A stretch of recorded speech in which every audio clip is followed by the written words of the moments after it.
Okay, pwede nang buksan to guys kasi nandito na ulit tayo sa Antarctica. Sabi ng mga Amerikano, Antarctica.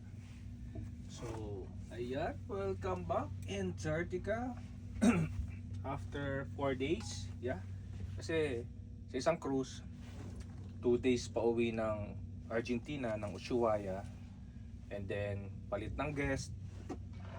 Uy, ang ganda. Tapos 2 days papunta ulit sa dito sa Antarctica. Actually bukas pa, ngayon yung ka 2 days. So ayan, welcome back to Antarctica. Dito na naman tayo, medyo mataas ang alon pero smooth lang siya. So, bubuksan na natin ang bintana kasi andito na naman tayo. Kasi bawal siyang buksan kapag nasa Drake Passage. Alam mo naman Drake Passage. Sumakit na naman nga ulo ko mula kahapon hanggang kanina eh. Ininuman ko na ng gamot. Kasi minsan pag tinamaan ka ng alon, sobrang sakit ng ulo. Minsan tinitiis ko, ayaw kong uminom ng gamot kasi minsan masama daw yun sa kidney.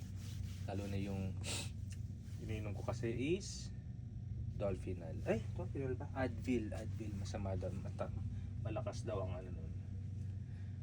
Ayan, ito na. Welcome back to Antarctica guys. Happy New Year! January 4, first cruise of the year.